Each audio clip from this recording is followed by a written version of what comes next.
Oh, no, not yet. Okay. Hello, everyone. Thanks for bearing with us as we get things set up. So this is the Polynomial Functors course. We are here at day one. We're here at the Topos Institute on the Berkeley campus. That's where we're filming this. We have a couple of people here in the audience here as well. I don't know if you can see them, but I think there's also some people watching there. And I am off the edge, so there now you can actually see me. Hi, my name is Nelson. I am an incoming grad student at the University of Washington, and I've been working, I guess, on and off with like polynomial functors for like the past year or so. And and it's nice to be here. David, I don't know if you want to. I guess David is messing with the setup. Yeah. Okay, yeah, so what is it going to be? I'm going to be doing every other day or so? Yeah, like... Hi, everyone. Hi, everyone. That was David. Yeah, he's the other instructor. Cool. So I guess just a brief overview. We're setting up tech things here just to make sure the stream is working. Are we good? Okay, cool. Let's see. So yeah, so the purpose of this course is mostly because David and I really like polynomial functors, and we're really excited about them because they have a lot of cool math associated with them, but also because they have lots of cool potential for like applications and interpretations. And we're going to preview quite a few of these interpretations today. And mostly we want to sort of spread the word about this so that if we kind of cover the preliminaries and tell you what we know, other people can come in and build up on our work, whether you're another like mathematician who is trying to like develop more of the math behind this, or if you are a scientist or a programmer who wants to like actually like apply these concepts to your work and see how they could be applied. We're excited about kind of all of those things. And there's probably also other connections that we don't even know about. And so we'd love to like hear from you about anything related to this course. And yeah, that's kind of why we're doing this. So the way this is going to work is we're going to have 13 lectures. We're going to go every Thursday and Monday at 4 p.m. Pacific time, except as you saw today, if you're watching this live, we actually started at 4:05 Pacific time because David and I are, I guess, both recently from MIT, where things run 5 minutes after the hour like that. Sorry, David, yes. Yeah. Someone asked me to write a little bigger. Yeah. That's a good tip. Thank you. Yeah, it's a little because we want to like be able to fit both of these boards in here. It might be a little, but yeah, I'll try my best to write it bigger. We'll see. Let's see. So yeah, so every Thursday and Monday, except we're also going to have two bonus lectures by David Jazz Myers, who is sitting in the front row here, and he's going to come in on I think Wednesday, July 28th, and Wednesday, August 4th. For some just bonus talks, also related to the material, but like on a slight tangent. They're going to both be here at the Berkeley office for the Topos Institute, but also stream live on YouTube. And we're going to also have half-hour long discussion times afterwards, kind of like, I guess, office hours or something for in-person attendees. So that's, but we'll also try to like incorporate, well, obviously you're welcome to ask questions on the chat, in the comment section, what have you, if you're remote. We have a course website. It is, let's see, I should write this down. It is topos.site/poly, I believe it's a dash course. And you can go here for links to our book, which we're working on. The book is very much a work in progress. While you're reading it, we will probably change it.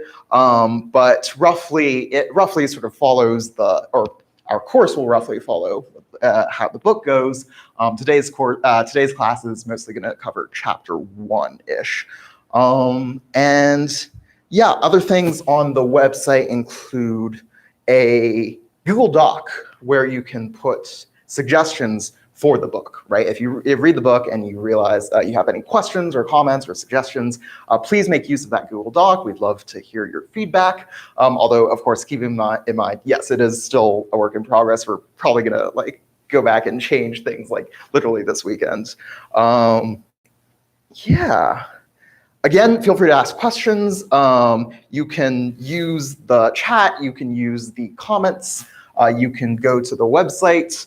Or you can use the suggestions doc. There is also a form, a Google form that we set up where you can ask a question if you want to ask it privately for whatever reason. And of course, if you have any remarks, any suggestions, any connections that pop into your head, any corrections, if you want to recommend us something to read, feel free to leave a comment. We love to hear it. Yeah, that's the logistics out of the way. Hopefully there's no other questions there, but again, feel free to ask. And David's going to interrupt me if there's any questions in the chat. Yeah, so let's just start off with our stuff. So let's take a polynomial. What do we mean by a polynomial? Well, we can just think about a polynomial from sort of classic high school algebra, right? And here's an example: y squared plus 2y plus 1. Except usually when we sort of talk about polynomials in high school, or where you've seen them before probably, you plug in numbers and then you get numbers back. Except the polynomials we're going to be looking at in this class, you plug in sets and you get sets back. And so let's see. So for example, if you plug in a set S, you would get back a set S squared plus 2S plus 1. And what do we mean by the set S squared plus 2S plus 1? Well, these plus signs, you may be more familiar with these plus signs as disjoint union signs like this, but we're just going to use plus signs because pluses are coproducts in the category of sets.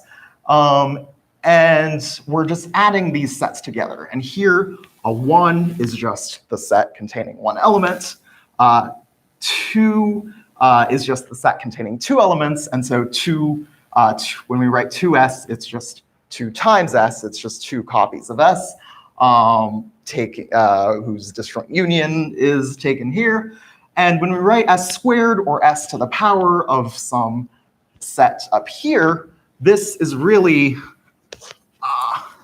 we want to think about this as the set of functions from 2 to s, which we will write just for now in Hom set notation like this. So the set of functions from 2 to s, that's what we mean by s squared. And hopefully we already have a link to the website, so I'm going to erase this because it's in my way. And yeah, so this, as you've probably guessed, is a functor, right? This is a functor from the category of sets to the category of sets. And when we talk about polynomial functors, we're talking about specific functors that are these sums of functors that look like this. And if you probably, or I guess you may know that a functor of this form, so that sends a set S to the Hom set of some constant set A to the set S. This is a representable functor. So it's a functor that takes some object in your category and sends it to the Hom set from some constant object in your category to this object. And when we write something, but we're not going to write it out like this. We're just going to write this as S to the A. And so when we take the sum of a bunch of functors like this, we're just going to get a sum of a bunch of powers, and that's going to look kind of like a polynomial, because here we're really just adding s to the power of 2, and then 2 copies of s, and then 1 copy of 1, which you can think of as s to the power of 0. And these, even though we're talking about, even though we call these polynomials, these sets can be infinite. So for example, we could have actually written maybe like n here. We could have written a set of real numbers here.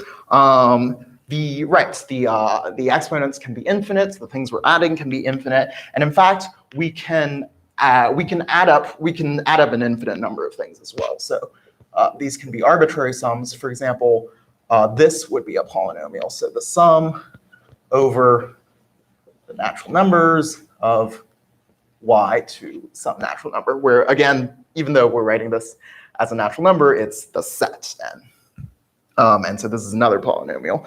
And so as you can see, we're defining, right, so I think this sets this up. And so our definition of a polynomial, I'm going to write it over here. So a polynomial. Oh, yes, I can write it a little bigger. Hopefully. A polynomial functor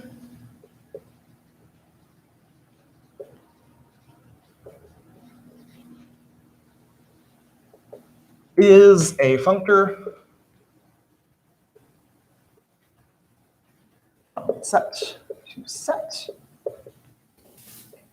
that is an arbitrary coproduct of representables.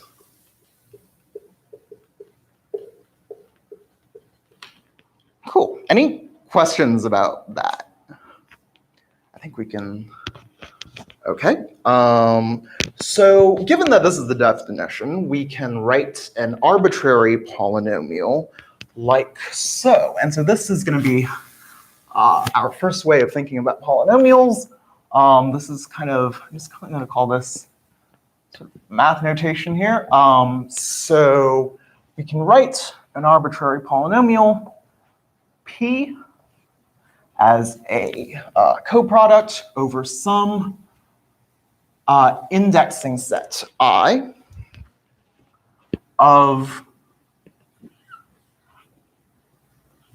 a representable functor represented by some set. And we're going to denote this set as P bracket I. So